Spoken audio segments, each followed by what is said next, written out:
네, 이상민, 영상입니다. 영상, 이정수, 네.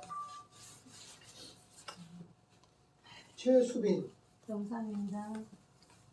전길수, 유민아, 영상이세요.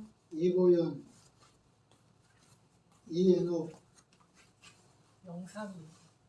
유진주. 이런 새로 들어온 사람들은 전부 영상인가 봐. 이 책은 다 필히 살아가십시오. 공지를 할게요. 네. 자, 이어서 강의를 하도록 하겠습니다. 그래서 이제 쭉 이렇게 설명을 하고 있습니다. 종교개혁의 의미에 대해서. 그래 종교개혁에 일어난 배경은 뭐냐 그러니까 교황청의 부패와 타락이다. 제일 먼저 재정적으로는 요한 22세인데 각종 세금을 많이 걷어내고 그 다음에 속죄권을 판매하고 그 다음에 타락하고 부패를 가속화시켰다. 이렇게 할 수가 있습니다. 실제적으로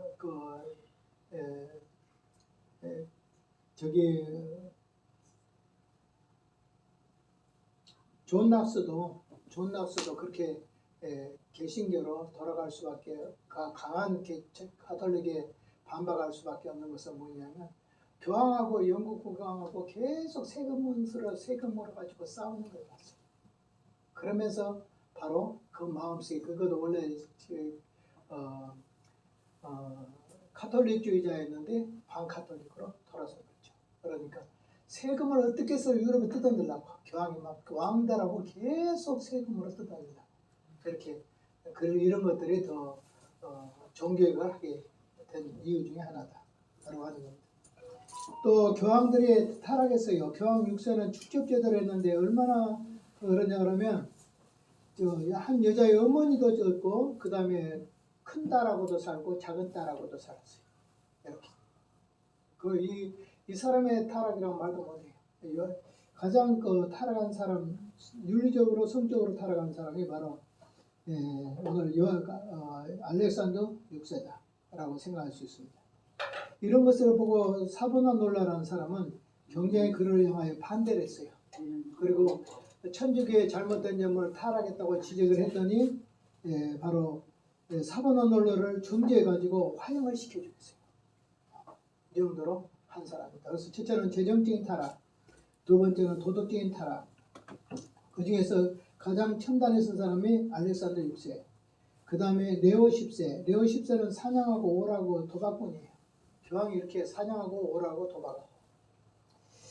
그 다음에 성직을 또 매매해요. 돈 주면 추기형도 사고 팔고 주교도 사고 팔고 이렇게 해서 성직을 매매하고 중과세로 또 가중한 세금을 매기고 수도원도 다 타락을 했어요. 수도원도. 그 다음에 교회의 잘못된 가르침이 하나는 교리적으로 잘못됐어요. 하나 윤리적으로 잘못됐다. 두 번째 재정적으로 잘못됐다. 세 번째 교리적으로 잘못됐다. 이러한 것들이 되어 있어요. 또 하나는 뭐냐면 교육자들이 너무 무지해요. 성직자들이. 그래서 심지어 십계명도 못하는 성직자들이 많았어요. 그리고 주기도문도 잘 못했다고 해요. 그런 사람들이 무엇을 가르칠 수 있겠어요? 물론 그런 이유도 있을 수는 있습니다. 왜냐하면 흑사병이 만연할 때 수많은 신부들이 죽었잖아요. 죽으니까 신부들을 어떻게 할 수가 없어. 그러나 초상은 치러야 될 거죠. 사람은 시신이 너무 많으니까. 그래서 어떤 제도가 생겼냐면 그 당시에 선신부 후신부. 그냥 들어오자마자 정하면 신부로 줘, 서품을 줘. 그러니까 신부 옷을 입혀. 그래가지고 장례를 치르게 하는데 도움이 돼. 이런 점도 있지만은 또 전쟁이 일어날 때 이럴 때 어떻게 되냐면 신부들은 안 가잖아요. 그러니까 귀족의 자식들이 전부 다 신부가 돼. 전쟁에 안 죽으려고. 그러다 보니까 소명도 없고 신학도 모르고 성경도 모르고 이런 사람들이 귀족들이 자식들이 전쟁에 목숨에 살아남으려고 이렇게 하더라고. 또 일부러 공부할 필요성도 느끼지 못하고 악인만연하고.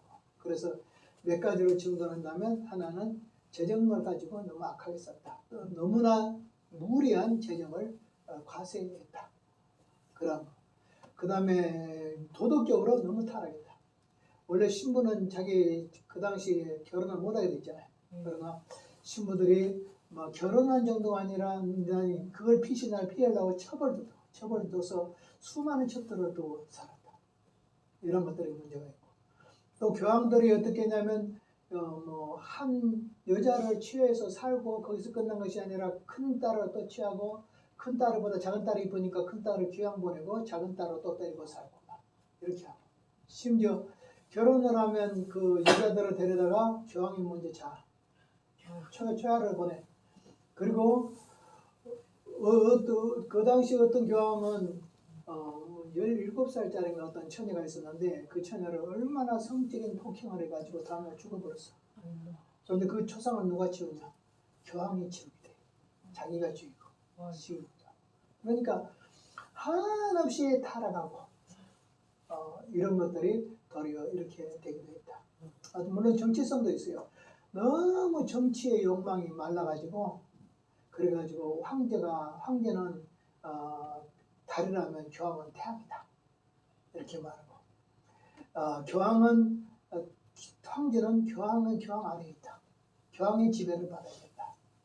이렇게 하고도 그런 것들이 되겠습니다. 또 교리적으로 너무 잘못됐어.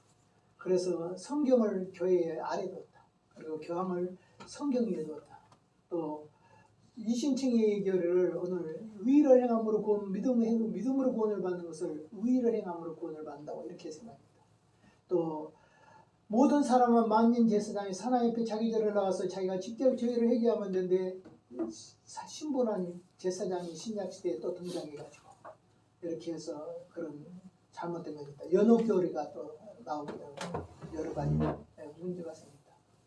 또 마리아를 너무나 끌어올려가지고 이렇게 주장하게 됐다. 그래서 교회가 가장 무지하고 그 다음에 무시됐다. 이러므로 말미암아 정계기이 날 수밖에 없었다 하는 겁니다. 그래서 첫째는 교황청의 부패와 타락이고 종교적 배경으로 두 번째는 국가주의가 발생했어요. 십자군 전쟁 이후에 이제 봉건 사회 제도가 점점 무너져요. 봉건이라는 것은 뭐냐면 왕이 있어요. 그다음 왕 밑에 영주들이 있죠. 그러니까 왕으로부터 권세를 얻은 영주들이 다스리다가 전쟁이 일어나면 영주가 다스리는 군대들이 나가서 나라를 싸워.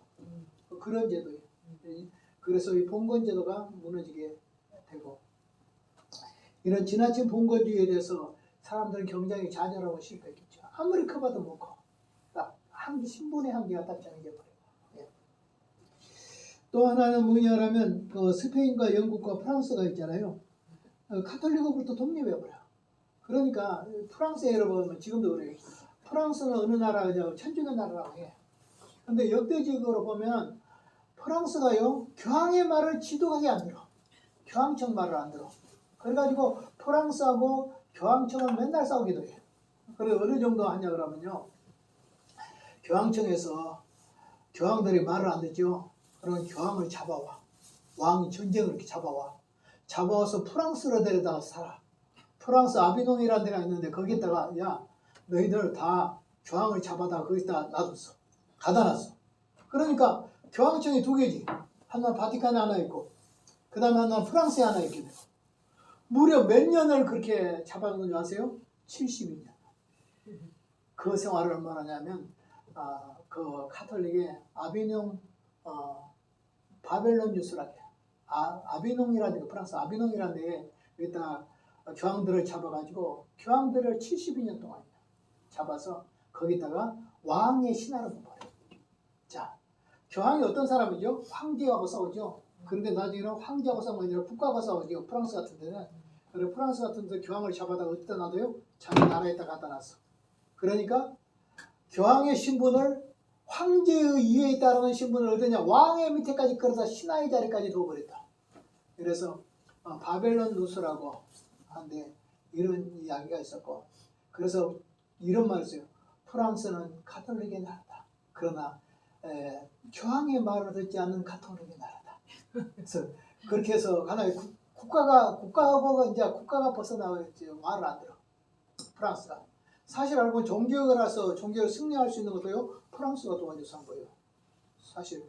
왜냐하면 개신교의 전쟁이 일어날 때, 루터교의 전쟁이 일어날 때 독일에서 30년을 싸워. 계속 싸워. 싸우다 보니까 이제 거기도 안 돼가지고 덴마크에서 내려와. 또 스웨덴에서 내려와. 내려와서 막 그 종교진이부터 싸워. 어디하고 싸우냐 그러면 독일에 있는 카톨릭 세력들하고 그 다음에 스페인 쪽의 사람들하고 싸워. 그런데 싸우자마자 대부분 개신교가 져. 그런데 이번에 또 어려운 싸움이 벌어졌어. 그것은 스웨덴에서 군대를 이끌고 나와서 독일에서 싸우는데 이때 싸울 때 바로 누가 돕냐? 라고 하면 프랑스의 카톨릭 나라, 프랑스에서 교황청하고 사이가 안 좋아.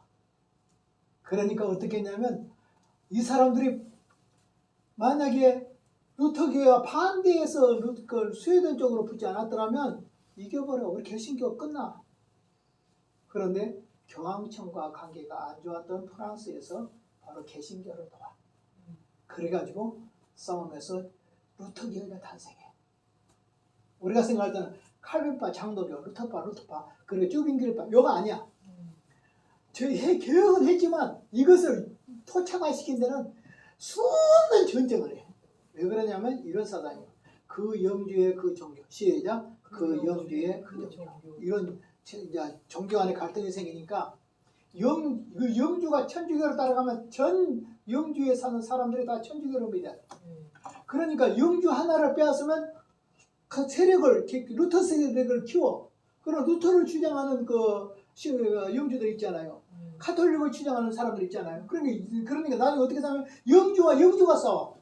그러니까 어떻게 총으로 싸웠지 그때부터는. 그러니까 무력 전쟁을 하는데 무려 독일에서는 개신교의 그 루터교의 뿌리를 내리기 위해서 30년 전쟁을 했다. 30년 전쟁을 하니까 이제 남자들 중에서 사지가 멀쩡한 남자들이 별로 없을 정도로 그렇게 됐고, 그런 여파로 말미암아 독일이 회복하는데 누가 그랬어요? 비스마르크라는 유명한 그 총리가 정권을 잡기 전까지는 독일은 회복을 못했다. 그때까지. 한번 30년을 싸워놓으니까 한번 세워보세요. 전부 전쟁터가 다 돼버렸는데. 그래서 찾아낸 거예요. 오늘 개신교란 말이에요. 그렇게 찾아낸 거예요. 나중에 칼빈은 좀 늦게 파지만 루터보다 더 칼빈파는 또 비판을 많이 받죠. 그래서 칼빈파가 나오고 우리 장로교가 나온 이 과정에서는요, 수많은 사람의 피를 흘려서 나와. 조찬성 교수 책에 보면 말이 얼마나 죽었을까라고 하니까 6천만 명이 죽었다. 천주교로부터 박해를 받아서 개신교의 자유를 찾아내는데 무려 아마 역사적으로 한 120년 정도 걸렸을 거예요. 그러나 사람이 전쟁으로 죽고 순교하고 피를 흘리고 다 합하면 약 6천만 명이 죽었다. 그래서 오늘 장로교가 나왔다. 그리고 오늘 루터교회가 생겼다. 개신교가 생겼다. 그런데 이 개신교를 우리가 버리고 있다. 장로교를 장로교 교인들이 버리고 있다. 목사들이 버리고 있다. 그건 무엇이냐 그러면 우리는 하나님 앞에 회개해야 될 일이에요. 우리는 칼 안 써. 지금 총 안 써. 감옥 안 집어넣어. 그래도 교회 안 다녀. 그리고 성경으로 안 들어가. 루터나 칼빈을 다른 일을 안 해. 이런 자리에 오늘 놓여 있다 하는 것은 우리들이 자각을 해야 될 일인 줄 믿습니다.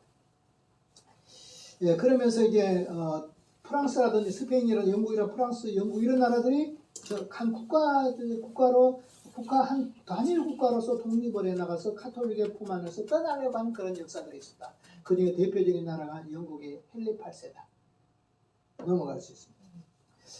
그 다음에 어떻게 했냐면 이 국가주의가 발생했는데 전통적인 봉건제도가 몰라고 이제 신대륙을 발견하죠. 콜럼버스가 신대륙을 발견하죠. 신대륙을 발견할 때 좋은 일도 많이 있었겠죠. 거기에서 은 같은 거 이런 것들을 엄청나게 가져왔어요. 진짜 거기에서 남미 같은 데는 막 노천강 같은 데가 있고 그러거든. 막 파면 그냥 불도 안 나는 데가 파면 쳐있거든. 또 보석이 많거든 거기 가서. 그래 그런 것을 다 수입해가지고 어디로 들어온지 아세요? 유럽으로 가져왔어. 유럽으로 가지고 와서 일어난 게 뭔지 아세요? 문해붕입니다. 문해붕. 미켈란젤로나 이런 사람들이 막 건물 짓고 그림 그리고 다 막 뚱땅뚱 어디였으면 르네상스 운동이 일어났던 신대륙이 발견했기 때문에 르네상스 운동이 승리한 거예요. 일어난 거예요. 그래서 이랬어요. 유럽의 교회들은 망치 소리가 끝나지 않았다. 계속 진일하고 두드러 진일하고 막 건물들 진일하고. 왜? 어디서 가져와서? 남미에서 은을 가져와서 실어와서 그것으로 말미암아 엄청난 부를 가져왔다. 그런 것들도 하나의 영향이다. 물론 그 중에 가져온 것도 있죠. 나쁜 것은 뭘 가져온? 어떤 사람은 담배를 가져왔다 그랬죠. 또 어떤 사람은 매독을 가져왔다. 매독을 가져온 것은 뭐냐라면 거기 보면 그 짐승들 있죠. 사슴 같은 짐승, 그 라마라 하나? 그 짐승이 있어요. 그 짐승과 인간이 수간을 한 거예요. 그래서 거기에서 인간으로 짐승의 라마라는 그 짐승에 있는 그 병이 인간의 성생활로 어서 옮겨와 가지고 이것이 썩어져 죽고 그러나 많죠. 영국의 그 왕들 보면 막 썩어서 매독에 걸려 죽고 그러거든요. 그런데 그런 질병이 가져왔다. 그런 것도 있었다. 그러나 그들의 은이라든지 금문, 보화가 결국 르네상스 운동을 통해서 들어왔다. 그러면서 수 없는 건물이 지어지고 수많은 건축가들이 생기고 그렇게 되었다. 그것도 하나의 이제 현재 이런 형태가 된다. 국가주의가 발생하게 된다 하는 겁니다. 그래서 종교개혁의 배경은 첫째는 교황청의 타락 부패, 두 번째는 무엇이냐 하면 국가주의 발생, 세 번째는 뭐냐? 스콜라 신학의 붕괴. 스콜라 신학은 이제 크게 두 가지 사상인데 제가 이야기하는 건 뭐였어요? 하나는 뭐냐? 실제론과 유명론. 시작. 실제론과 유명론. 실제론은 제가 지난번 학기에 강의를 했죠. 실제론은 무엇이냐 하면 본질이 가장 중요하다. 본질. 예를 들어 말하면 살아있지 백인, 황인, 흑인이 있어. 근데 백인, 황인, 흑인보다 더 중요한 건 뭐냐? 인간이 있기 때문에 백인, 황인, 흑인이 있는 거야. 그러면 인간이 더 중요해? 백인, 황인, 흑인이 더 중요해? 인간이 존재해. 더 중요해. 그러면 본질이 더 중요하다 이 말이야. 예를 들어 말하면 장미꽃이 하얀 장미, 북장미, 흑장미가 있다. 그런데 개체는 흑장미, 백장미야. 근데 본질이 있어. 실제. 그건 뭐냐? 장미다. 그 장미가 본질이다. 그래서 장미가 실제다, 실제. 그것이 있기 때문에 백장미, 흑장미, 그 황장미 이런 것들이 있는 것이다. 그래서 본질을 중요시하겠다. 그래서 이런 사람들은 뭐냐 그러면 이렇게 신학에 적용을 시키면 이렇게 돼. 하나님이란 본체가 중요하다. 하나님이란 본체가 없으면 성부, 성자, 성령이 없지 않는다. 이렇게 주장해요. 그 말들을 가장 많이 이야기하는 사람이 토마스 아퀴나스 같은 사람들이에요. 근데 이러한 실제론이 등장을 해서 실제론이 학문을 다 장악했어. 근데 학문이 장악하다 보니까 이제 어떻게 되냐면 이성으로 가. 이성으로 가가지고 이성을 학문 자리에 이성을 끌어올려버려. 신앙 이해했다가 이성을 끌어올린다. 그러면 무엇이냐면 이성주의가 되어버려. 이성주의. 그리고 오늘날로 말하면 오늘은 현대 자유주의의 선구자가 돼. 이런 사람들. 그런데 이 실제론주의자들이 뭐라고 말하냐면 교회도 뭐냐. 교회도 알고 보면 교회가 가장 중요한 것은 뭐냐. 교회 본질이다. 교회 본질은 무엇이냐? 카톨릭이다. 보편교회. 천주교만 진정한 교회고 나머지는 전부 다 교회가 아니다. 이렇게 주장해요. 그러다가 이제 보니까 이성으로 끌고 올라가면 이렇게 돼요. 이성으로 다 설명할 수 있냐? 다 설명할 수 있다. 그거 이성주의야. 천국을 어떻게 설명하지? 예수님이 이와 같이 말했잖아. 천국은 이와 같으니 하면서 마태복음 13장에 몇 가지를 증명해요? 천국은 씨 뿌리는 비유와 같다. 겨자씨 비유와 같다. 그물 비유와 같다. 누룩 비유와 같다. 시장 비유와 같다. 이런 말을 하잖아요. 그러므로 예수님께서도 이성으로 가지고 천국을 다 설명했지 않았냐. 그러므로 모든 하나님에 대한 신앙을 이성으로 설명할 수 있다라는 그런 단계까지 가봐요. 이거 실제로는 무서운 타락이다. 그런데 거기에 반기를 들고 있는 사람이 있어. 뭐냐라면 유명론. 시작. 유명론.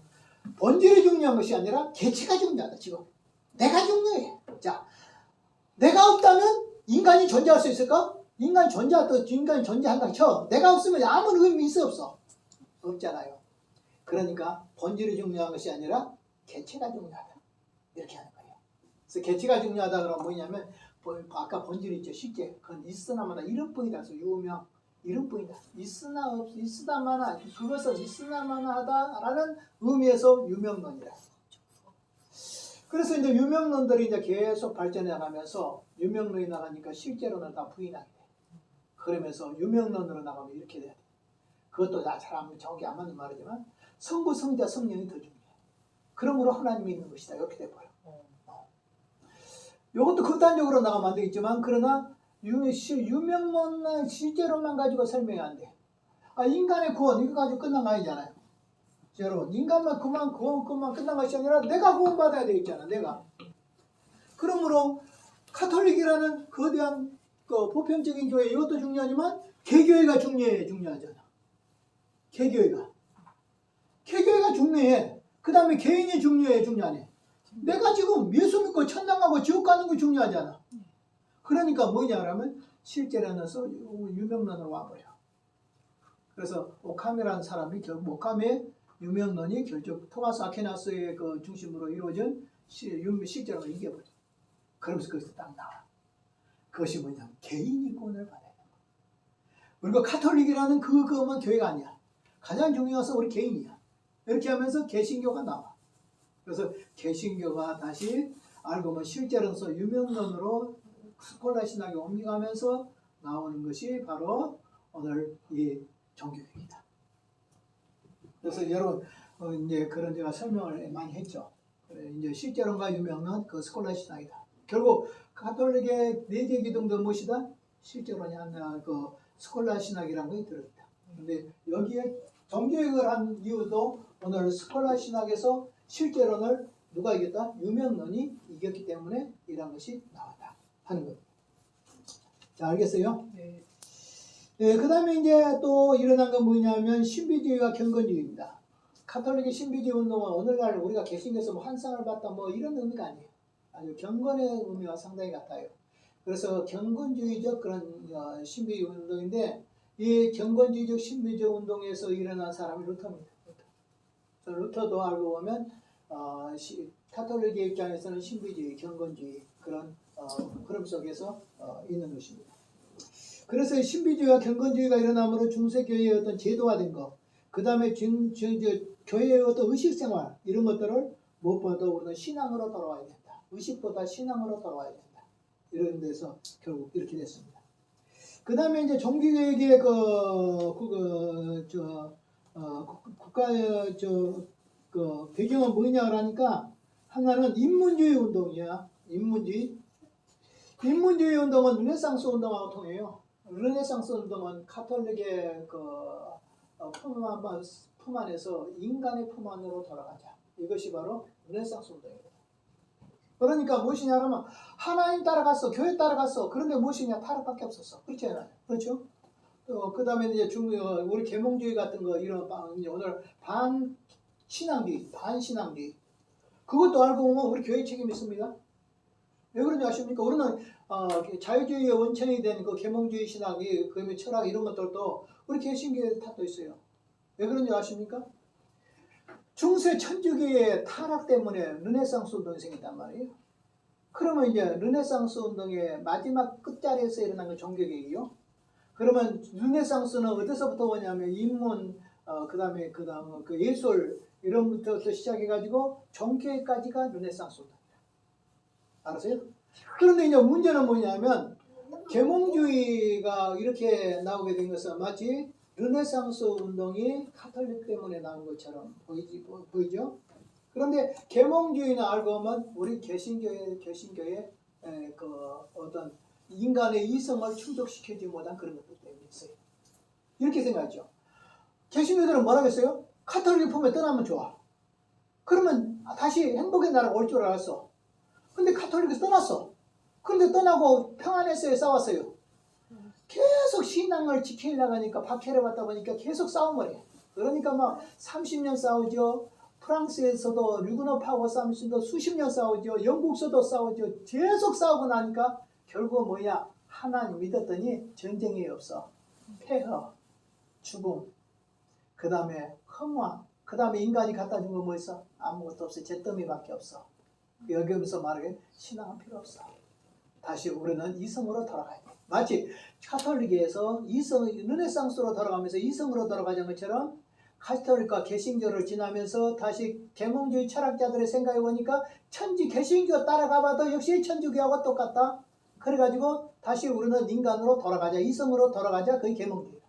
이 사람들이 오늘날 반종교주의자들, 오늘 이 세상의 세력들이 되고 신학의 접목을 되면 그것이 현대 자유주의자들이 되죠. 자, 그 다음에 이제 그 에라스무스의 총격을 생각할 수가 있습니다. 에라스무스라는 사람은 인문주의예요. 그 사람은 그 우리 신앙의 주의가 아닙니다. 그분은. 그런데 인문주의지만 카톨릭의 그 타락을 굉장히 많이 알고 있었어요. 근데 신부입니다. 에라스무스는 신부인데 이분은 어떻게 하면 카톨릭을 반대하고 카톨릭을 바로잡을까 이렇게 생각을 해봤어요. 그렇지만은 이분은 종교학자가 아니에요. 왜 그러냐면 심장이 약해요. 그리고 머리는 천재예요. 마치 교회 박사라고 할 만큼 천재예요. 이 에라스무스는. 근데 에라스무스가 귀한 거 뭔지 아십니까? 신약 성경을 번역했습니다. 그 신약 성경을 언제 번역했냐면 1516년도에 번역을 했어요. 그러면 어떻게 했냐 그러면 에라스무스가 있잖아요. 유럽의 수도원이라든지 각지에 흩어져 있는 수도원의 신약 성경 원본 있죠. 헬라어로 된 원본들 있죠. 그 사본들 이런 것들을 전부 다 모아가지고 다시 번역을 해요. 지금까지 천주교에서 가지고 있는 건 뭐냐 그러면 천주교에서 가지고 있는 그 성경은 그 성제롬 때 번역해 가지고 난 그 벌게트 성경 그 성경이거든요. 이 성경이 천주교의 성경이에요. 근데 이 천주교의 성경이 잘못됐어. 얼마나 잘못되냐 그러면 제롬 혼자 성경을 번역했기 때문에 그것이 나중에 라틴어로 번역되고 그렇게 해가지고 저렇게 했는데 결국은 무엇이냐 그러면 이거이 모세를 향해서 모세 얼굴이 빛나다라고 하면 모세 얼굴에 뿔이 났다고 써있어요. 그러니까 유럽의 성화에 보면 모세의 얼굴에 뿔이 났어요. 이렇게. 그것은 뭐냐면 그 벌게트 성경이 잘못돼서 그래. 이거 천주교 성경이 잘못돼서 그래. 그래서 그것을 알았어요. 에라스무스가. 그리고 에라스무스가 모아가지고 1년 만에 신약 성경을 번역해요. 근데 이 성경을 딱 번역하니까 종교개혁의 근본이 된 것이 나왔어. 루터가 이걸 본 거예요. 루터가 에라스무스가 번역 성경, 벌게트 성경, 천주교 성경을 딱 비춰보니까 번역이 잘못됐어. 잘못된 것을 바로 다 잡으려고 막 한 것이 바로 누구냐? 루터야. 그래가지고 95개 조항을 만들었어. 예수를 믿음으로 구원을 받는다. 이런 게 문제가 아니었어. 요 안에 이제 95개 조항 내용이 나는데 목사님들은 말하길 마틴 루터가 예수를 믿음으로 구원을 받는다 해가지고 95개 조항을 비텐버그 대회에 써가지고 그것으로 말미암아 우리 종교개혁이 일어났다라고 하는데 그건 무식의 소치야. 그 안에 믿음으로 구원을 받는다라는 그런 교리들은 없어. 다만 카톨릭의 부패, 타락, 교리적인 잘못된 것들 이런 것들을 이제 95개를 이렇게 95개 조항을 만드는 근간이 뭐냐? 그러면 오늘 에라스무스의 신약성경. 그러니까 누가 이렇게 말했어요. 종교개혁은 두 사람 때문이다. 하나는 무엇이냐? 그러니까 에라스무스가 달걀을 낳았고 루터가 부활을 시켰다. 누구야를? 에라스무스라는 신약성경의 달걀을 누가? 루터가 바로 잡아서 부활을 시켰다. 그러므로 에라스무스의 신약 성경이 없다면 오늘 이 루터의 종교개혁도 있을 수가 없다. 그것은 바로 에라스무스가 1516년 종교개혁 1년 전에 신약 성경을 번역한 그것이 바로 종교개혁의 근간이 되었다. 그래서 오늘 우리는 이 에라스무스의 개혁자들의 이런 것들을 르네상스 운동의 사람들 이런 사람들을 우리는 부인할 수 없다. 특별히 에라스무스는 대단하다. 이제 나중에 에라스무스 이야기하고 루터 이야기를 앞으로 좀 할 날이 있어요. 제가 그 루터의 가장 구심점의 책들을 가지고 있어요. 읽어봤고 이렇게 가지고 있어요. 자, 그래서 오늘 이 개신교가 이렇게 개혁주의가 나오게 되면서 인문주의와 그 다음에 에라스무스의 개혁운동을 볼 수 있다. 그 다음에 개혁전 종교학자가 누구냐? 이클리프로 들 수 있어요. 이클리프는 한 종교개혁이 일어나기 한 100몇십 년 전에 영국의 옥스퍼드 대학에 유명한 신학자가 있었는데 이분이 바로 이클리프예요.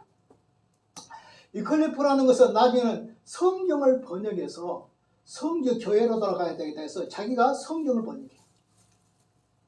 성경을 번역하면서 많은 핍박을 받고 그랬는데 그래서 나중에 이분은 어떻게 됐냐면 천주교에서 미움을 받아가지고 죽은 시체를 파가지고 땅에서 파가지고 뼈를 뼈다귀로 의자에다가 앉혀가지고 옷을 입혀서 재판을 해요. 그런데 뭐라고 말하냐면 천주교에서 말하기를 니는 부활도 하지 말아야 돼. 그래서 어떻게 했냐면 루터 이클리프의 뼈를 불을 태워서 갈아가지고 강물에다 버렸어. 부활 못하도록. 강물에 떠나가 버리면 부활 못할 것이다. 라고 생각해서 그런데 이분이 신약 성경을 영어로 번역했어. 이러한 사람들이 바로 그들의 주장이 오늘 개신교의 루터 이전에 유명한 종교학자들이에요. 이런 부분이 있어가지고 영국으로 이어서 나온 것이 롤라드 운동이고 롤라드 운동이 나중에 알고 보면 뭐냐면 청교도들이 나와. 그런 흐름이 나와. 그리고 이클리프의 제자가 누구냐 그러면 후스요. 후스. 존 후스인데 이 사람은 어디냐 그러면 체코 쪽에 보헤미아 쪽의 사람이 체코라는데 옛날은 보헤미아라.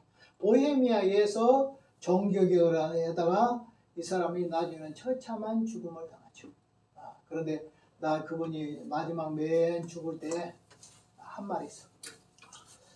대단한 예언을 했어. 오늘 예언기도 좋아하는 사람도 있지만 그런 예언이 아니라 뭐라고 말하냐면 그 당시에 자기 집안이 오리를 키웠나 봐. 그러니까 거의 그러니까 우리는 나 거의는 죽는다. 나 거의는 죽는다.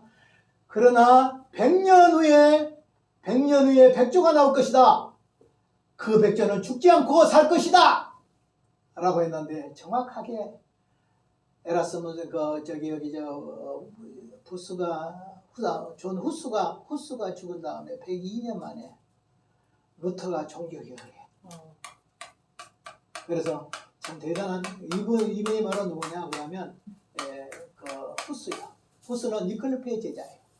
이런 사람들이 있고 이런 사람들에 의해서 이 제자들이 누구냐 그러면 결국은 이제 제가 여러분 책을 써서 줬죠.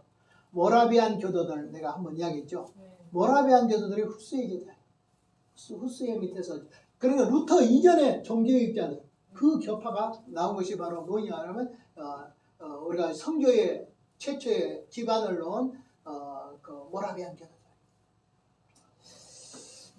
그 다음에 누구냐 그러면 사보나놀라요. 사보나놀라는 가장 그때 타락한 알렉산더 유황 옆세 교황 때에 그 카톨릭의 부패를 책망하면서 사치오라 방탕을 책망하니까 너 설교하지 마. 그런데도 계속 설교하고 나니까 나중에는 1498년에 화형을 쳐서 죽여버려. 그런데 이 사람도 바람은 종교육 이전의 교육자들 중에 한 명으로 이렇게 생각할 수가 있습니다.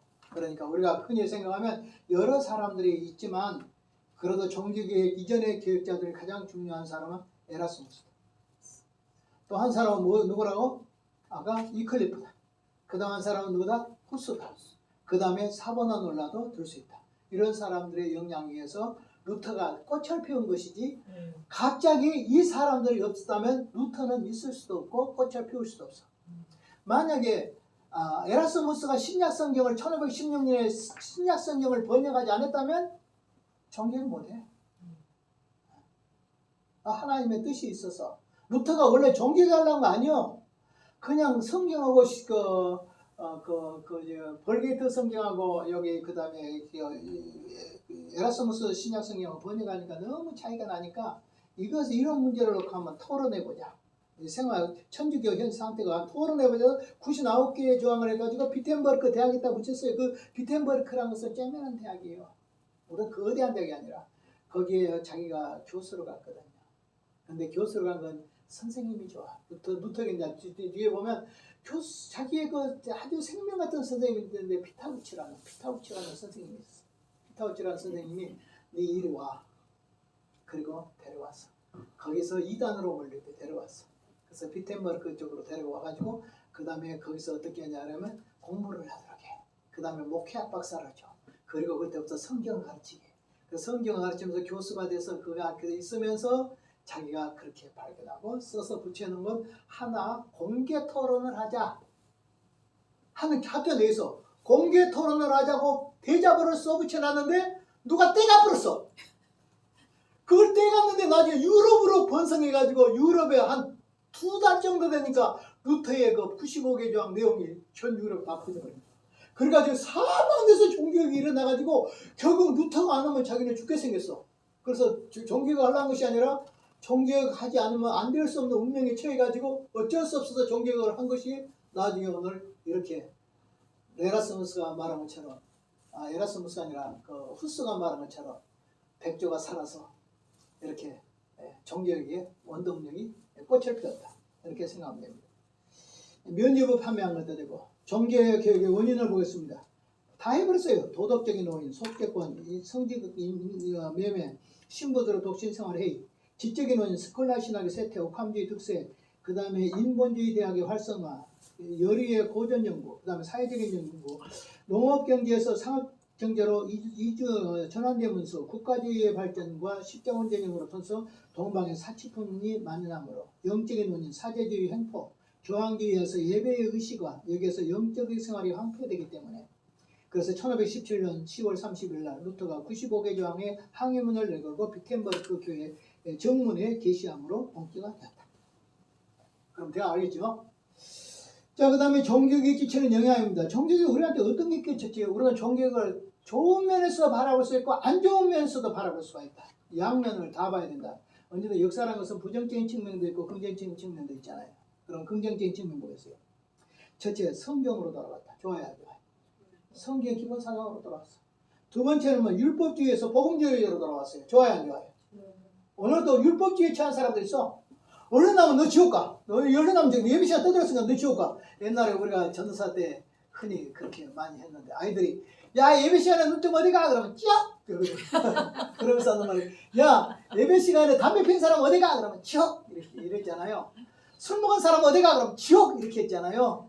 예배 시간에 눈 떠도 어디 가? 지옥! 예배 시간에 그 장난쳐도 어디 가? 지옥! 이렇게 했잖아요. 율법주의로 치우치면 안 돼요. 그러면서 그러나 복음주의로 간다 그러면서 율법을 잃어버리면 안 돼요. 두 개 다 가야 돼요. 새가 두 개의 날개로 가듯이 교회는 두 개의 날개로 간다. 하나는 복음과 하나는 율법이에요. 복음은 구원이고 율법은 생활이에요. 복음은 칭의 구원이고 율법은 무엇이냐 하면 우리는 성화예요. 성화. 그러니 지옥 가는 말을 함부로 쓰면 안 돼요.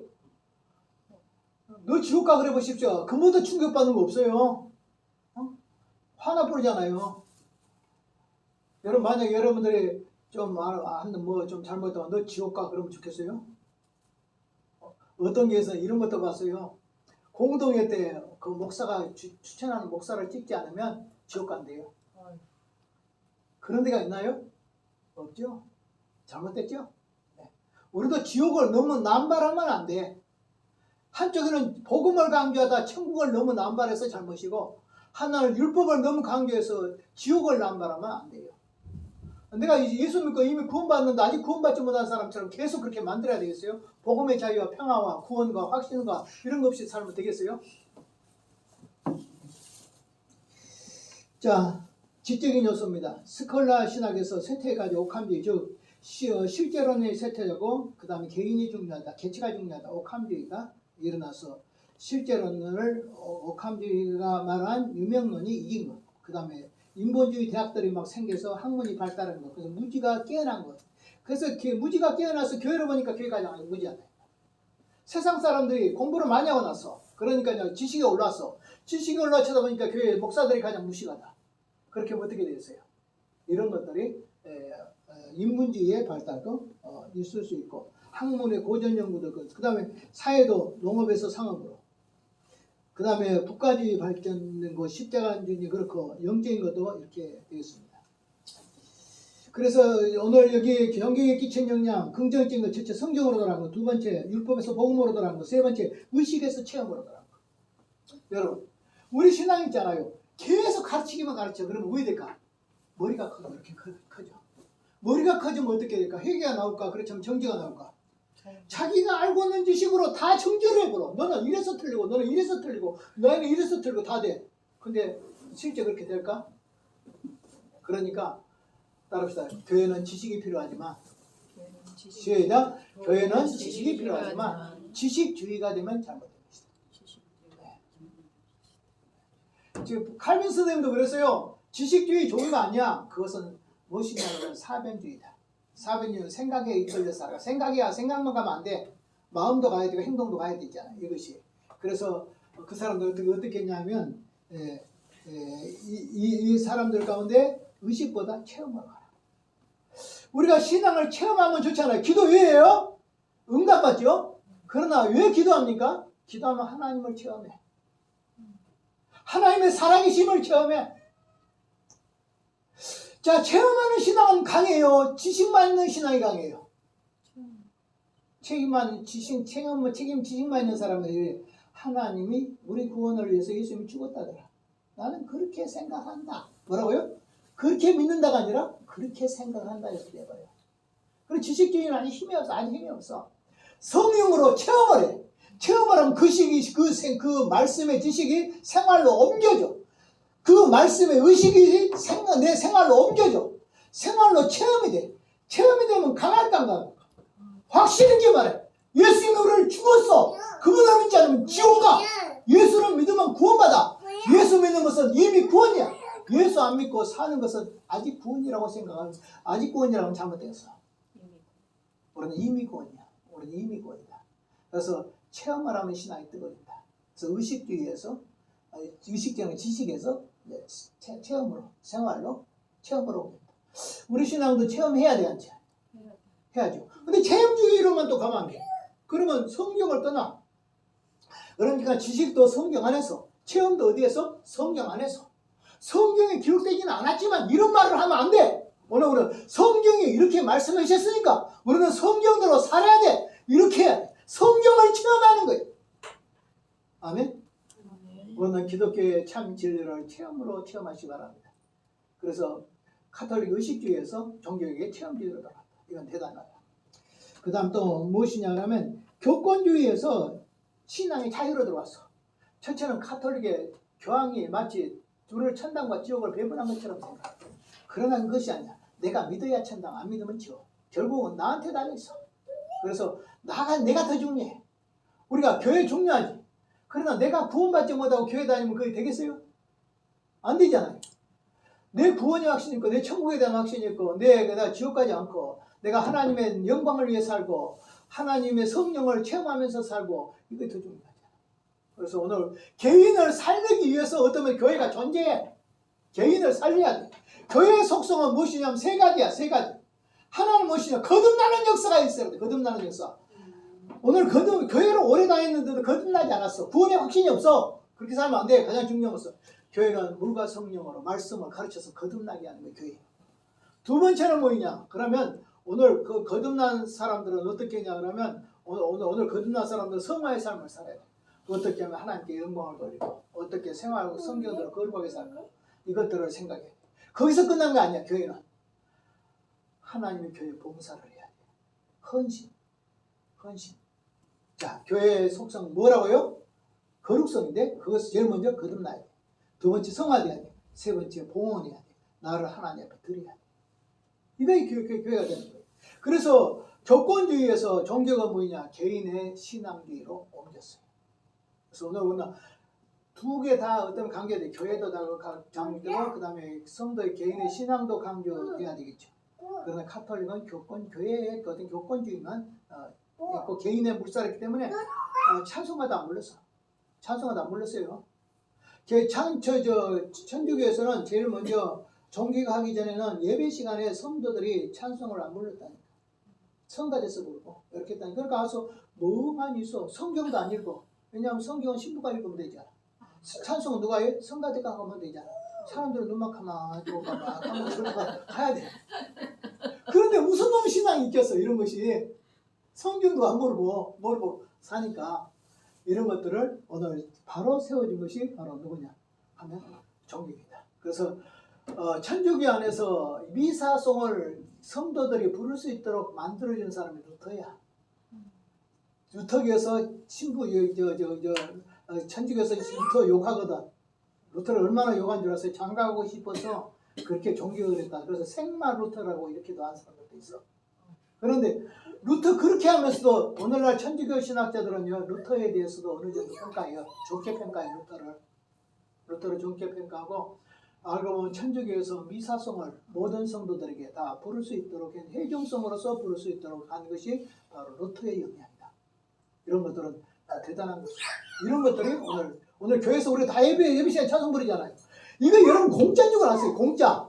옛날같이 천주교식으로 했으면 여러분 가만히 입 딱 다듬어야 돼. 성의 입 딱 다듬어야 돼. 눈 감아야 돼. 그리고 맨날 졸아야 돼. 근데 막 우리가 찬송 부를 수 있는 거 교회 시간에 예배 시간에 찬송 부르는 거 좋아요 안 좋아요? 좋아요. 하나님께 영광 돌리고 내 마음이 막 뜨거워지고 그래야 안 그래요? 그래요.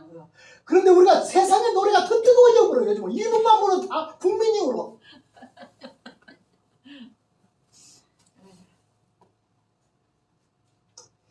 그렇습니다.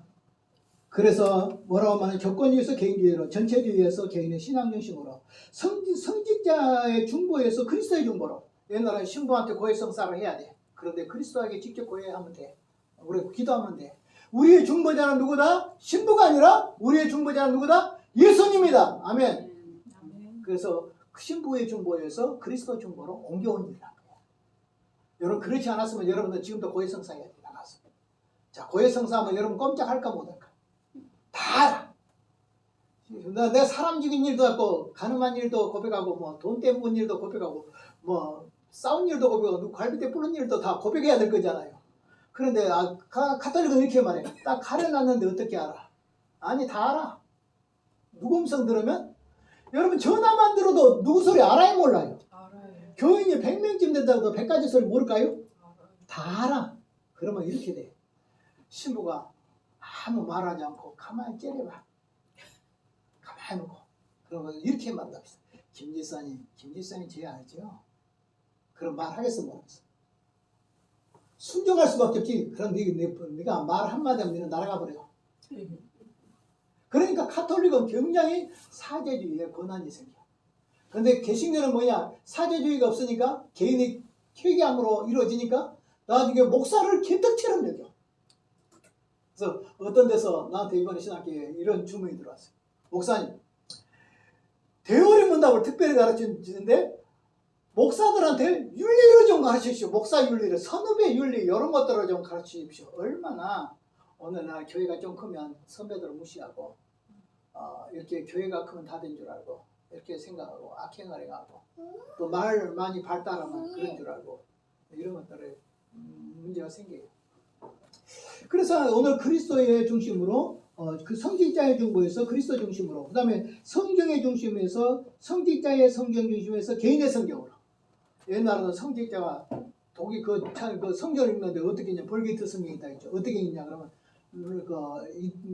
로마 말로 읽어, 라틴어로. 라틴어로 읽으면 여러분 알겠어요? 영어로 읽어도 잘 모르겠는데. 그러니까 뭐예요? 무슨 말인지를 몰라. 왜냐면 다 하나님 앞에 통해서 왜냐면 성경 읽었잖아. 근데 너 무슨 성경을 읽었어? 우리나라 사람한테 무슨 성경을 읽어야 돼? 한글 성경을 읽어야 되지. 근데 라틴어를 읽어. 어떻게 되겠어요? 그래서 성경을 신부가 읽는 성경이 그 나라 자국어로 성경이 번역돼 가지고 독일 사람은 독일어로, 영국 사람은 영국 영어로, 우리 한국 사람은 한국어로 이렇게 성경을 볼 수 있는 것이 은혜 중에 은혜다. 종교를 안 했더라면 여기 성경이나 있겠어요? 그러니까 종교의 긍정적인 면은 그렇습니다. 자, 우상과 의시가에서 성경 중심으로 돌아갔어요. 우상이 얼마나 천주교에 많은지 아세요? 자, 마리아상 절하죠. 우상이죠. 자, 성화 붙여놓고 절하죠. 성상 숭배하죠. 또 그것만 숭배하죠. 성자들이 옛날에 가지고 있던 그 기물들을 다 섬겨. 그러니까 이레니우스라는 교부가 2세기에 있었는데 이레니우스의 8뼈가 그 교회에 있다. 8뼈 시체뼈. 예수님이 그 십자가에서 죽었는데 십자가가 우리 교회에 있다. 그러면 십자가 앞에 기도를 하면 혈액이 있을까 없을까? 병도 고친다. 뭣도 낫는다. 그런데 십자가는 한 개뿐일까? 여러 개일까? 천주교에서요, 그 칼빈 선생님의 그 유물론 거기 그 책이 있거든요. 예, 그런데 그 유물숭배 책이 있는데 거기에 보면 이런 내용이 나왔어요. 천주교에서는 예수님의 십자가에서 못 박아 죽었다는 것이 300개나 있다. 몇 개나 있다? 300개. 예수님이 300개의 십자가에 달렸을까요? 몰라요. 아니지. 예수님은 한 개의 십자가에 돌았지. 어떻게 300개의 십자가에 돌았네요. 그러니까 한 개만 마땅해도 몇 개가 틀려요? 299개가 틀리죠. 교회를 많이 전하는 아니 그렇지 않아요. 그래가지고 근데 한 개도 맞을까 틀릴까? 몰라. 맞아요. 몰라. 그것도 몰라. 왜냐하면 몇백 년이 지났었고 그 예루살렘에서 가져왔다는데 그 누구 그거 어찌하겠어요. 베드로의 뼈인지 어떻게 알아? 그 누구의 뼈인지도 몰라. 그런데 이거 붙여. 그래가지고 유물이 많은 거 교회다 이렇게 말해. 그래서 유물 숭배했다 이 말. 그런데 심지어 예수님의 기저귀가 있대. 기저귀가. 아니 한번 그 믿겠어요? 한번 상상을 해보세요. 예수님이 그 태어나자마자 마리아가 기저귀를 우상수비처럼 싸가지고 놔뒀다가 물러졌을까요? 그런데 예수님의 기저귀도 있대요. 이런 것도 숭배. 그러니까 유물 숭배, 이런 숭배에서 바로 성경으로 돌아가겠다. 그 다음 성경 번역을 이제 각 나라 말로 번역하다 보니까 다 전국적으로 성경을 번역하게 됐습니다. 그 다음에 로마 제국 자체도 로마교 천주교 자체도 극심한 회개를 했어요. 아주 지독한 회개를 해서 반종교회로서 트렌트 종교회를 통하여 300년 동안이나 회의를 안 할 정도로 그중 완벽에 가까울 정도로 회의를 했는데 이때 가장 실수가 무엇이냐? 성경을 66권을 그때까지 66권을 주장했어. 그런데 7권을 다시 붙였어. 구약의 외경 7권을 붙여가지고 구약이 지금 39권이잖아요. 근데 7개 더 하면 어떻게 돼요? 46개가 돼요. 46개 되죠. 46권으로 만들었어. 구약을. 신약은 그대로 있어. 구약을 외경에서 바꿔가지고 그렇게 번역해서 외경으로 있던 걸 성경으로 포함시켜버렸어요. 이것은 66권의 말씀을 부인한 거예요. 천주교가 이런 악을 행했어요. 그 다음에 이제 부정적인 종교요. 이 개신교가 루터교나 개신교가 개혁주의 교회들이 뿌리를 내리기 위해서는 수없이 전쟁을 해야 됐어요. 그래서 목숨을 걸고 싸웠기 때문에 인명 피해와 경제적 피해가 많았어요. 그래서 뭐 프랑스에서는 30몇 년, 영국에서도 30몇 년, 어떤 데는 50년 이렇게 싸우고 많이 유교사회에 몇 년 싸운지 아세요? 3년 싸웠죠. 그래도 난리가 났죠. 근데 한 50년 싸워보세요. 살겠는가? 농사도 못 짓고 다 죽겠잖아요. 네. 지금 우크라이나가 몇 년 싸웠지? 한 3년 싸웠죠. 그러니까 아마 말도 못하게 황폐화 됐을 거예요. 회복하기 힘들 정도로. 네. 자, 그래서 오늘 인명피해와 경제가 파탄이 일어났다. 그 다음에 개신교의 가장 약점인 거예요. 교단날, 교파날. 우리나라 교파가 얼마 될까요? 개신교의 교파만 해도 아마 몇백 개 될 거예요. 지금도 막 생겨요. 10개가 만들어서 한 개의 교단을 만들기도 해요. 왜 이렇게 될까? 교리가 잘못돼서 그렇다게 대부분. 근데 알고 보면 이 교권 싸움이야. 서로 우위를 지배하려다가 이런 것들. 자기 교권 세력 때문에 이렇게 많이 생겨. 진리 문제로 싸워서 그렇게 되기도 있죠. 그러나 대부분 인간의 교권 문제로 교회 안에서 교파 안에서 권세를 잡으려면 거기에 상처받은 사람이 나와서 또 만들고 또 사도면 또 만들고 그래가지고 수많은 교파들이 막 만들어져 있어 지금. 합동, 정통, 합동, 보수 뭐 이런 거 해가지고 합동자가 붙은 것마저 39가지가 뭐 얼마가 될 정도로 날마다 늘어나고 있어요. 예. 그래서 많은 교파주의가 생기고 이거 약점입니다. 그 다음에 또 하나 약점은 뭐라겠죠? 오늘 종교 전쟁으로 통해서 경제나 인명피해가 엄청나게 생긴다. 이것은 종교의 약점입니다. 이렇게 생각할 수 있습니다. 그 다음에 또 여기서 약점을 이제 굳이 이야기는 안 했지만은 또 약점 중에 하나는 성경을 해석을 자유롭게 해버려. 옛날에는 카톨릭은 교황권 안에서 성경을 해석해야 되니까 성경을 마음대로 해석하지 못하잖아요. 그럼 마음대로 뭐 해석을 못한 것도 잘못이지만 성경을 자유롭게 해석해버리니까 이단이 많이 될까 안 많을까? 천주교에서 생긴 이단이 많을까? 개신교에서 생긴 이단이 많을까? 오늘 우리가 기독교 역사 얼마 안 됐잖아요. 개신교는 200년이 넘었잖아요. 천주교는 우리나라는 130몇 년밖에 안 됐잖아요. 그런데 200년 넘게 생긴 카톨릭에서 나온 천주교에서 나온 이단들보다 어디서 나온 이단이냐? 개신교에서 나온 이단이 더 많아요. 개신교에서는 북산도 나오고 외국산도 막 나오고. 북산은 뭔지 모르죠. 외국산은 뭔지 모르죠. 문선명 박태선 뭐 신천지 이런 것들은 다 국산이고 외국산은 뭐예요? 여호와의 집 몰몬교 뭐 이런 교회들은 외국산들이고 외국산이 이렇게 설치인데 성경 해석의 권한을 너무 개인에게 두다 보니까 너무나도 자유롭게 해석해서 이단들이 많이 발생했다. 이런 것은 우리 종교개혁의 약점입니다. 그런데 여러분들은 이제 종교개혁 약점만 기억하면 안 돼요. 엄청나게 한 종교개혁을 통해서 99가지 정도 장점이 왔다면 그 중에 단점은 99개 중에서 100개 중에서 1개 정도 된다. 이렇게 생각합니다. 자, 그 다음에 오늘 교리개혁, 종교개혁, 종교개혁의 개혁의 내용입니다. 제중에 교리를 개혁했습니다. 교리를 개혁해서 비성경적에서 로마 천주교의 잘못된 것을 개혁했어요. 교리를. 믿음으로 구원을 받는다. 성경은 66권이다. 그 다음에 천당과 지옥이 있다. 연옥은 있다 없다? 없다. 예수님을 믿음으로 구원받는다. 행위는 필요하다 없다? 필요하지 없다. 또 그 다음에 뭐예요? 오늘 고행주의 이런 거. 또 그 사제주의 이런 거. 또 성경을 해석할 수 없다. 이런 것들을 통해서 오늘 우리가 교리개혁을 했다. 두 번째로는 뭐냐면 교리를 성경에 입각해서 체계화시켰다. 이런 게 대단한 거예요. 오늘 우리는 체계화된 교리를 받아들이죠. 제가 조지신을 오래 가르쳤기 때문에. 그런데 실제적으로 우리가 이것을 조지가 되지 않았다면 모를 거잖아요. 천당과 지옥이 있는지 연옥이 있는지 무엇이 있는지 모를 거잖아요. 이런 것들을. 성례는 세례와 성찬만 있는데 그 외에도 성례가 또 있는가 이런 것들을 생각할 거잖아요. 예수도 믿고 착한 일을 해야 구원받는가 이런 일도 늘 생각할 거잖아요. 그러니까 교리가 우리에게 주어졌다는 축복이다. 알았죠? 그래서 바른 교리를 배운 것이 최고의 축복이다. 라고 생각하면 됩니다.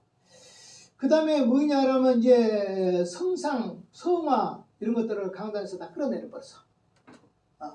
오늘날은 근데 개신교가 다시 돌아봐. 십자가 뭐 이런 거, 신부의 가운 뭐 이런 거, 뭐 옷 이런 거, 외복 이런 거 다 벗어치웠어.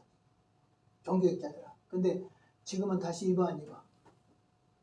다 입어. 재활용을 했어. 종교개혁할 때 쓰레기통에 버린 것을 다시 꺼내가지고 재활용을 지금 하고 있어. 막 십자가 뒤에도 막 어느 데는 강단을 또 하나 만들어. 여기 강단을 또 만들어. 그래 강단을 만들어. 거기다가 성경을 펴놔. 그래가지고 거기다 또 불을 막 켜놔. 이렇게 쭉 해서 참 고상하고 예뻐. 그것은 개신교가 할 일이 아니지. 나는 아직까지도 우리 교회 십자가도 없어. 안 세워. 오늘 십자가 없는 교회 있어요? 다 세우잖아. 모든 교회 다 세워. 합동이고 오신이고 모든 다 세워가. 그러나 원래 장로교 교리에서는 오늘 교회 강수사람들이 십자가도 못 세워. 이렇게 철저하게 했어요. 뭐 헌금 같은 것도 그래. 헌금 같은 것도 딱 성경에 정해진 헌금 외에 다른 헌금을 별로 못 하도록 돼 있어. 또 절기도 그래. 성경에서 청년들을 지키는 몇 개의 절기만 딱 있다고. 근데 지금은 뭐 어버이절 무슨 절 뭐 가정의 절 뭔 절 막 복잡하게 만들어서 뭐 헌금도 월삭 헌금까지 만들어 놓고. 이거 성경에 없는 거야. 성경에 없는 것을 다시 우리는 돌아가야 되는데 다시 천주교에 가서 재활용해 가지고 우리 개신교 건물이 천주교 건물보다 더 해야지. 그런 것은 잘못된 것이다. 자, 그 다음에 무엇이냐면 예전주의 하나님 앞에 어떤 예식을 해야 구원을 받는데 천주교에서는 설교는 조금밖에 안 돼. 강도는 조금밖에 안 되고 전부 막 예식만 해. 그런데 예식주의에서 예배주의로 돌아갔어요. 그러니까 예배주의로 돌아가니까 좋아요, 안 좋아요? 가만히 앉아서 찬송 부르고 기도하고 그러면 금방 끝나잖아요. 자, 그 다음에 설교를 강조해, 설교를. 그 다음에 뭘 강조하냐 그러면 성직자의 복식이나 울복 같은 것을 개혁했어. 그 다음에 정치제도를 개혁했어요. 종교와 정치는 분리다. 종교와 정치는 분리다. 이래서 개인의 기본권을 보장했어요. 그리고 교회의 자유를 외쳤어요. 그리고 오늘 개인의 기본권과 치리권을 조화시켰습니다. 종교개혁 6가지 형태가 나왔습니다. 종교개혁을 하는데 한번 따라서 하나 루터파, 그 다음에 칼빈파, 쯔빙글레파, 제세례파, 영국의 개혁파, 예수회 이런 형태가 종교개혁에 이렇게 6가지 교파가 생겼다. 루터파는 독일과 동유럽에 지금도 있어요. 있어가지고 국교가 루터교로 믿는 교회가 많아요. 독일 같은 루터가 국교예요. 스웨덴도 그래요. 노르웨이도 그래요. 스페인도 포르투갈도 그래요. 스칸디나비아 반도 그 교회들이 그래요. 아이슬란드 이런 데도 보면 루터교예요. 아이슬란드도. 또 저기 요즘 트럼프 대통령이 빼앗으려고 하는 거 있죠. 바로 어디예요? 그린란드. 캐나다 위에 큰 얼음섬 나라들. 이런 나라들도 루터파의 교회들이 있어요. 지금도 있어요. 자, 그래서 이제 오늘 교회의 이런 중의장에서 루터파, 칼빈파, 튜빙릴파, 제세례파, 그 다음에 영국 계획파, 예수회 이런 것들이 나오고 있다. 칼파는 제네바에서 주로 이루어졌지만 프랑스에서 꽃을 많이 피웠기 때문에 오늘 프랑스와 그 다음에 스코틀랜드와 네덜란드 이런 데서 퍼져 있고요. 튜빙릴파도 스위스와 독일 쪽에, 제세례파는 서유럽에 지금도 제세례파가 있어요. 남아 있습니다. 아미 공동체 이런 것들이 남아 있는데 지금도 남아 있어요. 그리고 남침례교하고 제세례파가 합해가지고 지금 제세례파의 그 영향이 이렇게 남아 있어요. 그 다음에 영국 계획파 있습니다. 그 다음에 예수의 이건 천주교 안에 있는 반생 종교 세력들 예수의 이렇게 됐습니다.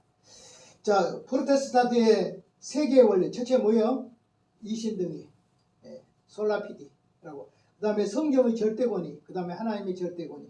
이것이 바로 오늘 프로테스탄트의 계획의 원리다 라고 생각하면 되겠습니다. 몇 시까지죠? 40분까지죠? 그러면 2강 좀 들어가고 마치겠습니다. 자, 독일의 전기 제일 먼저 이제 독일을 봐야 되겠어요. 독일, 스위스, 프랑스, 그 다음에 영국, 그 다음에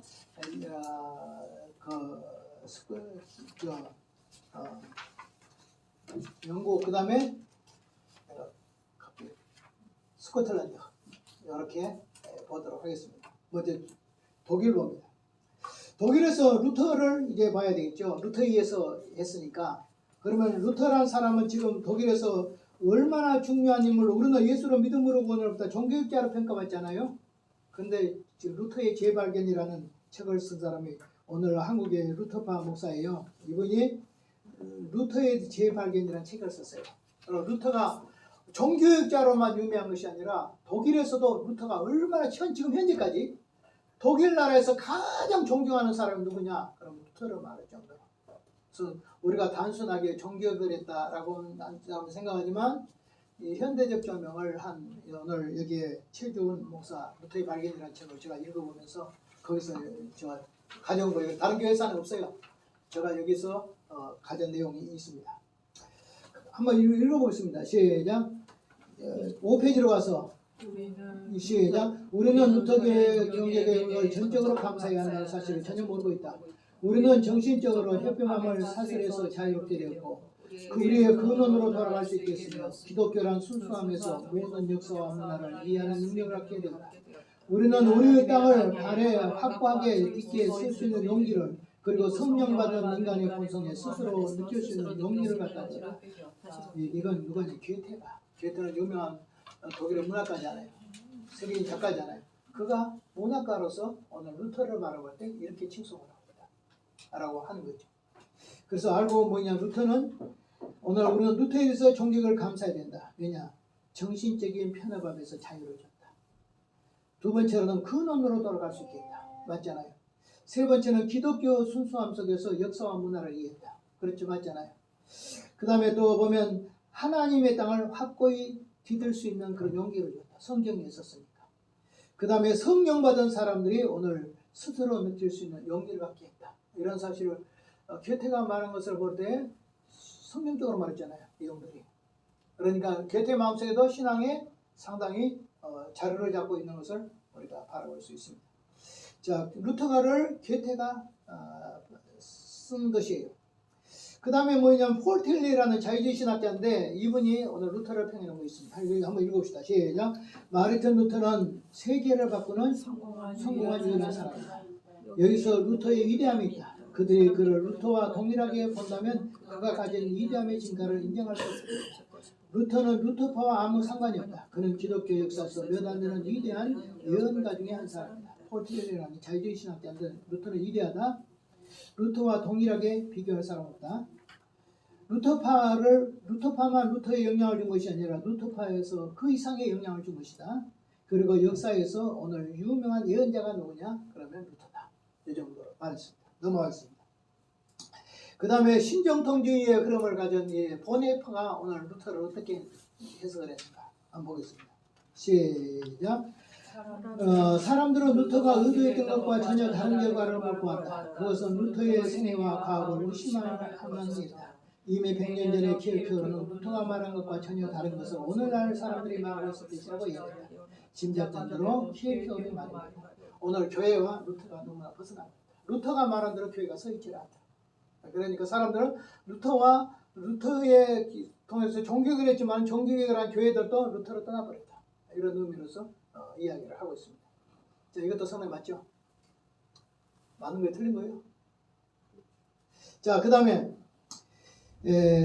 마틴 루터의 논쟁에 대해서 여기에 사회주의 학자들이 공산주의 학자들이 이렇게 쓰는 거 보겠습니다. 시작.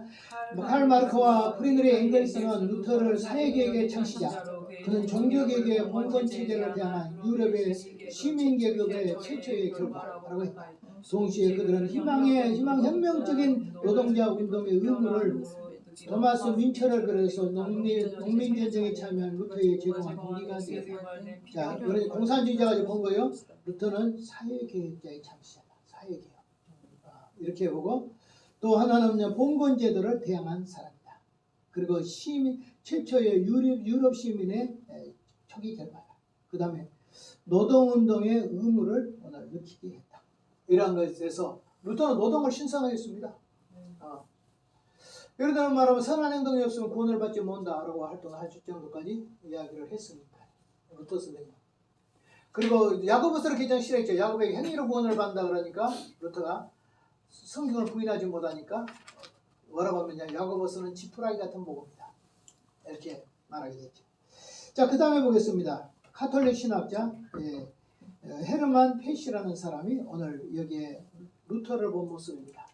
한번 봅시다. 시작. 예수 그리스도의 모습으로 나타나 우리에게 분배된 하나님의 무한한 은총에 관한 복음, 그리고 복음을 믿는 새로운 언어 형식을 이해한다. 우리의 눈에 띄진 않았지만 역사상 가장 큰 영향을 발휘했던 루터의 존재는 오늘날 카톨릭교회의 본이라고 해봐야 합니다. 대단히 카톨릭 반성해야 된다. 루터 이야기를 그 당시에 루터는 나쁜 놈이라고 이단전개했잖아요. 죽이려고 했잖아요. 그런데 그 가운데서 카톨릭 신학자들이 지금 400년, 500년 지나서 이제 돌아보니까 카톨릭이 반성해야 된다. 왜냐? 왜 반성해야 되냐 그러니까 하나님의 은총의 복음을 발견해 준 사람이다. 1000년 동안 감추어졌다.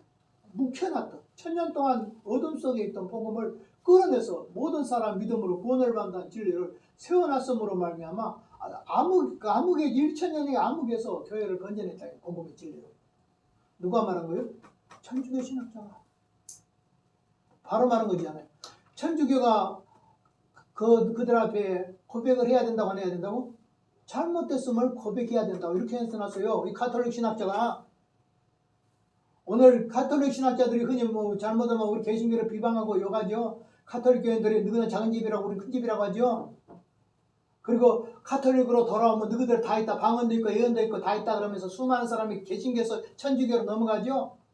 잘못된 거예요. 복음을 발견해온 사람이 바로 누구냐 그러면 루터란 말이에요. 그 복음을 발견해서 교회에다가 볼 수 있도록 빛 가운데 복음을 노출시켰어. 그것을 어떻게 해서 보지 못하도록 가톨릭은 방해했지. 그러나 500년이 지났어. 지금 보니까 루터의 말이 맞다 안 맞다? 맞다. 누가 말하고 있어? 오늘 여기 가톨릭 신학자 헤르만 페시라는 신학자가 말하기를 가톨릭은 대답을 줘야 된다. 루터한테. 왜 당신이 나를 죽였냐고. 그러면 대답을 해야 된다. 뭐라고 대답할 말이 있을까? 잘못했단 말에 무엇이 있을까? 이렇게 생각할 수 있겠습니다. 그 다음에 루터에 대해서 오늘 한스킹이라는 천주교 신학자입니다. 이 사람. 한번 보겠어요. 5페이지 지금부터 시작. 루터는 지난 1500년간 누구도 하지 못했던 것을 해냈다. 그동안 아무도 알아채지 못한 바울의 사상의 근간인 칭의론으로 들어가서 직접 중요한 통로를 발견한 것이다. 1500년 동안 미루어졌고 파묻혔고 봉이 되었던 바울의 사상의 근간에 친히 사상을 알려준 놀랍고 거대한 신학적인 업적이다. 따라서 가톨릭은 루터를 공식적으로 복권해야 하고 파문을 취해야 된다. 대단한 발언했죠. 가톨릭 신학자가 어떻게 이런 발언을 했을까? 루터에 대해서. 루터는 누구냐? 예수를 믿음으로 구원을 받는다. 바울의 가르침의 복음을 우리들에게 가르쳐준 사람이 누구냐? 루터다. 묻혀놓은 거 1500년 동안 묻혀놨던 진리를 발견해서 우리가 가르쳐준 사람이야. 그런데 그것을 어쨌게 와서 미루었고 파묻혔고 봉인한 거 막아놓은 것 상태를 가르쳐주고 알려준 신학적인 업적을 남긴 사람이 루터야. 그러므로 가톨릭은 루터를 어떻게든 다 파면했으냐는, 지금 파면했잖아요. 파면해서 뭐 해야 된다? 복권시켜라! 루터를 천주교에서 파면시켰는데 복권시켜야 된다라고까지 주장한 사람 한스킹이라는 어느 신학자가 그렇게 말한 거예요. 그 다음에 여기 읽어보고만 마치겠습니다. 여기까지만 하고. 읽읍시다. 이건 하일리 하이네라는 사람이 독일의 역사와 종교라는 데서 쓰는 겁니다. 읽읍시다. 시작. 거인의 어깨에 있는 난쟁이는 당연히 거인보다 멀리 볼 수 있다. 특히 난쟁이나 안경을 썼을 때는 더욱 그래야 한다. 그러나 거인이 실수해서 실만하고 비판하는 것은 우리에게 어울리지 않는다. 높은 곳에서 바라보기는 하나 거인의 심장에 깃든 고유한 감정이면 그것을 만들 수 없다. 우리에게 거인의 심장에 결여된다. 루터에게는 편협하다고 비판하는 것은 어울리지 않다. 바로 루터는 거인이었다. 사람들은 루터를 놓고 이랬다 저랬다 그 거인이 어깨에 올라서 난 너 루터보다 더 잘하 이렇게 온갖 자유주의신학자들이 그런 말을 한다 치자. 그러나 루터의 심장에 있는 복음의 진리를 그들은 알지 못한 것이다. 거인의 심장을 알 수 없듯이 알지 못한 것이다. 결론 시작. 루터를 본다면 루터는 모든 영역에서 영역에서 확인할 수 있다. 개혁자로 이심을 발휘했다. 그는 언어, 신학, 철학, 교육, 복지, 문학, 언어, 역사, 음악, 미술, 정치, 법학 등 모든 분야에서 루터를 빼놓을 수 없을 정도로 그 가운데 가장 유뚝 서 있는 사람이 루터다. 아멘. 그래서 우리가 루터를 재발견하고 우리가 루터가 주장했던 이 믿음으로 구원을 받는다는 교리를 포기하지 않고 또 만인제사장 직분을 포기하지 않고 성경의 최고의 권위를 우리 마음속에 품고 살아야 된다. 이 다음에 좀 부분들은 다음 주에 하도록 하겠습니다. 그래서 오늘 일과를 조금 못했지만은 다음에 또 좀 나가도록 하겠습니다. 자, 기도하겠습니다. 하나님 감사합니다. 오늘 또 우리에게 은혜 주셔서 루터를 통해서 종교개혁을 승리로 이끌으신 하나님 감사합니다. 그러나 루터의 공로로 된 것이 아니라 하나님의 은혜로 된 것을 믿습니다.